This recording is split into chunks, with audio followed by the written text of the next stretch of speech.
uthi Mkhwanazi akusiwo amaphoyisa kuphela nama-politician labo tsotsi,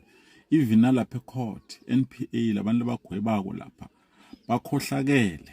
uzowabekiswa ngalomunye bathi ngifisa okuhle ntuli lo kusolakala ukuthi naye nguye bekakhona lapha nabafika lapha kabokheli Khumalo afika athi hands up labadubula senzume yiwo yebo uthi lo efisa okuhle loye waboshwa attempted murder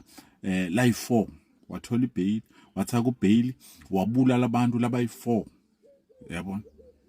but nacetha uphenze uthola ibail uthi lokho khombisa kahle ukuthi labantu laba lapha abanandzaba nokuthi lo muntu uyingoti kangakanani yabo and ngimbonile lo ofisa okuhle ukuthi lo hey uyinkinga kakhulu ngoba umuntu nakakhona ukuthi ahamba ubulala indodza enyanga phela kheli Khumalo inyanga wapha afika ibulala perhaps yayibona sho ukuthi unemandla kakhulu uphenze wachubeka ke washo ukuthi bantu labaningi bayenjoya lapha ifavor lapha emaphoyiseni ngoba nabo Kurt Matlala bekanama blue lights endelo maphoyisa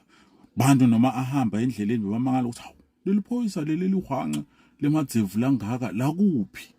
uyabona basho vusi Kurt Matlala lo watijintsha wathi ngivusha isikwambana semaputo perhaps wow hey disabuya khona lapha stova khona ukuthi kuchubeka kanjani ngebutsotsi nawe maybe bakubide lapha